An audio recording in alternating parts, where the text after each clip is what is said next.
Greetings, my loyal viewers. This is Paul again, and I hope you noticed my new haircut. It was getting kind of out of control for a bit. And today I'm going to do, rather than a review, I guess I'll call it a rant, for a little game on DSiWare called The Legend of Zelda Four Swords Anniversary Edition. Now, when you hear the word anniversary, what typically comes to mind? Well, for me, I would say, a celebration commemorating this was a great occasion and we need to party like there's no tomorrow.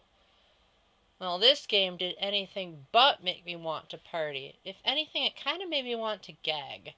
And I can almost say no nice things about this game. I'll try to review it objectively, but well, the game was free for a certain period of time, and I happened to get my 3DS within that period of time, so let's see if a free Zelda game is actually even worth the price of nothing.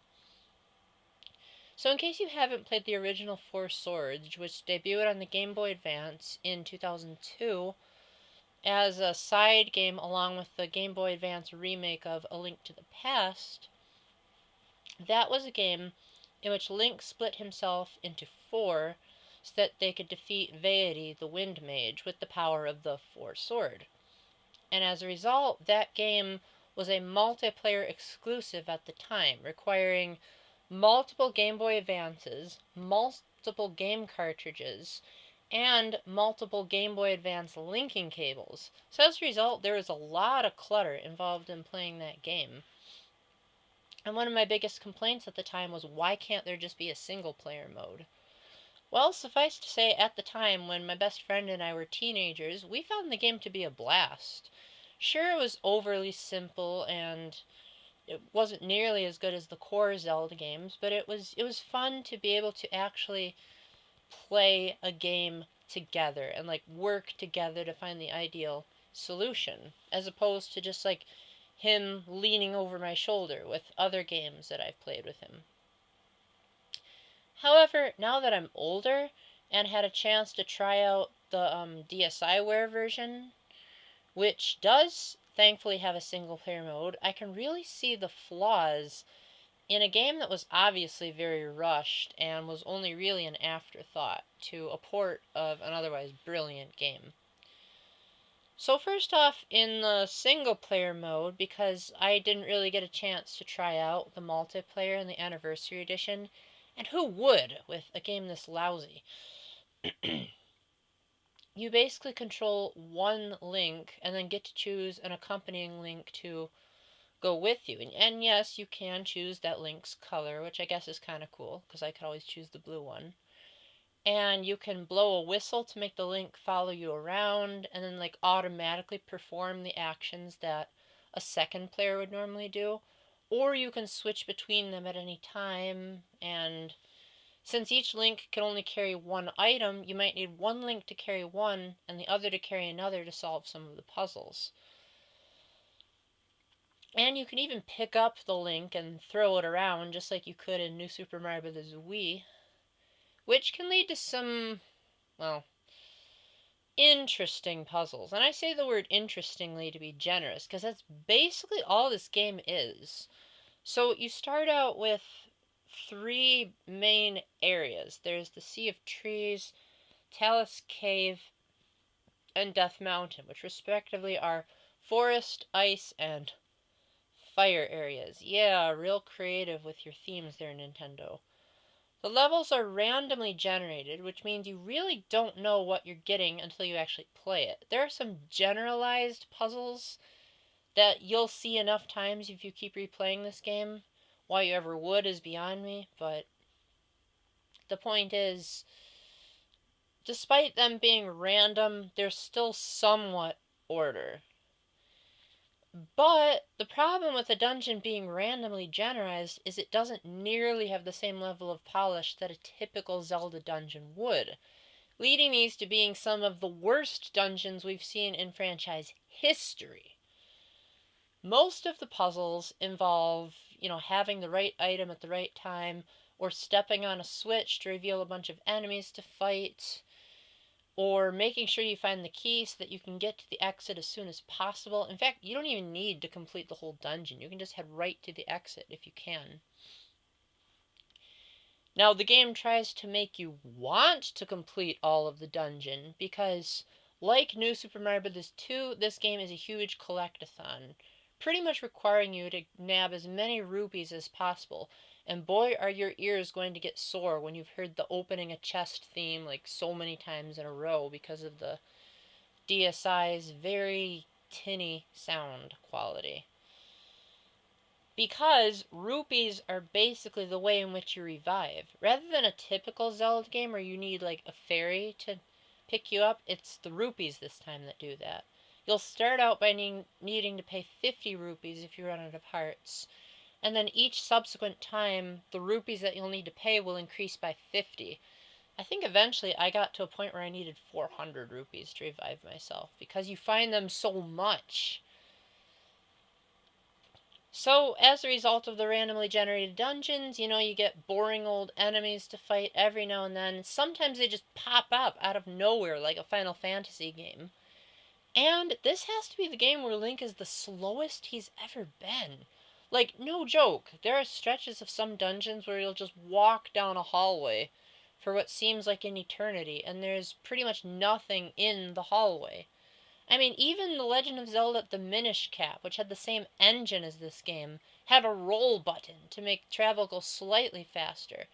In this game, the only option I can think of is if you have either the Rock's Cape or the Pegasus Boots, which unfortunately only sometimes appear, depending on the dungeon's layout. So yes, this game is a dungeon crawler. There's no open world apart from the dungeon select screen, which you don't even get to walk around on. There's no like NPCs, so you don't get to have meaningful character development, no side quests. And sure, you can get heart containers to increase your hearts, but they're given to you automatically when you're about to exit the level, so there's no real incentive to search through the dungeons to find secrets, because pretty much the only secret you'll find in these places is more rupees, and that just is kind of a letdown to me. And then there's the boss fights, which come after you've beaten 2 of these randomly assorted dungeons within the world. And the boss fights, quite honestly, are kind of boring. I mean, they were actually a lot of fun in the multiplayer when I played them with my best friend, but when you're playing single player, you can usually make things a lot more coordinated, and as a result, they tend to go by pretty quickly. The exception is once you unlock a 4th world, which is Vadi's Palace. And even though that dungeon is just a generic, like, wind-themed dungeon, even though it should be more like a sky, because you can fall off the edge pretty easily. The final boss battle against Vadi is actually kind of disappointing because the first part is deceptively hard. Now I say deceptively because the game conveniently doesn't tell you that bombs can be remotely detonated in this game, which is very anti-intuitive for those of you that have played Zelda games. Because it may seem like Vadi has unlimited hits, but really you have control over the bombs. Then things get tough for the second act, but you can ask me in the comments section if you're having too much trouble, and I'll tell you what to do there. But suffice to say, he has a second form. Not sure if that was in the original Game Boy Advance version, because my memory is kind of fuzzy, but it's still kind of cool nonetheless, but nothing mind-blowing. Now, easily the most fun I had in this drag of a game was when you unlock a 5th world, which is called the Realm of Memories. And within the Realm of Memories, you can travel to 3 different Zelda games. There's The Legend of Zelda, A Link to the Past, and Link's Awakening. And there's 3 levels within each of the games that are based on the graphic style of the game that you're playing. In fact, when you're playing in The Legend of Zelda mode, the Links will even take on an 8-bit look. And when you're playing in Link's Awakening, everything is black and white. So that part is cool, and the music is ripped directly from the accompanying game, so that's also cool. But what isn't cool is the fact that the levels all play sort of in a scrolling fashion. So, like, you know how in the original Legend of Zelda you'd go through a door and then the screen would shift to show the new room? Well, this time the screen will automatically scroll with your progress. Now, I saw these rooms having a lot of potential, or I should say dungeons, because I figured, well, you know, in The Legend of Zelda, maybe we'd have to fight against some, you know, Legend of Zelda specific enemies, maybe. But no.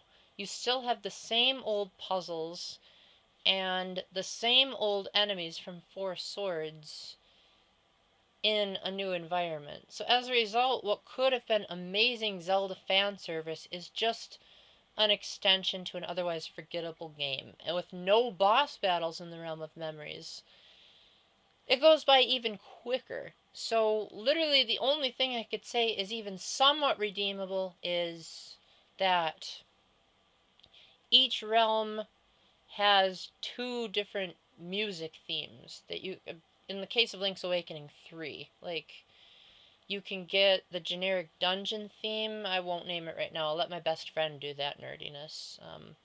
The regular island theme, and then the one that plays when you're right about to get to the mountain where the windfish is. In A Link to the Past, you hear the Light World theme and Hyrule Castle, which is like my favorite tune in that game. And in The Legend of Zelda, you get the overworld and the dungeon theme. Not exactly creative, but still decent. So, this is easily one of my least favorite Zelda games. Possibly the only game I can think of that rivals it is Zelda 2. I used to think Phantom Hourglass was pretty terrible, but I'm starting to think that game is a masterpiece in comparison to this boring dungeon crawler with terrible music, subpar items, nothing that makes the Zelda series even remotely charming, and absurdly slow dialogue that the game's plot isn't even that deep, so why should the dialogue go so slowly? Even if you manage to get this game for free, I would not pick it up unless you have no other 3DS games, of which there are plenty to choose from that are way better. And if you have to get the priced version, don't even bother, even if it's like $5, just skip it. Unless you have multiple copies of the game or you can do local multiplayer, in which case it might be at least passable, but if you're playing by yourself, don't even give yourself the headache. Just get a better Zelda game, like say A Link Between Worlds, or even Minish Cap, which, like I said, has the same engine as this game, but is better in every single way. So, thank you very much for listening to my rant. I promise my next video will be a lot more positive. So, until then, keep the faith, stay epic, and God bless. Bye.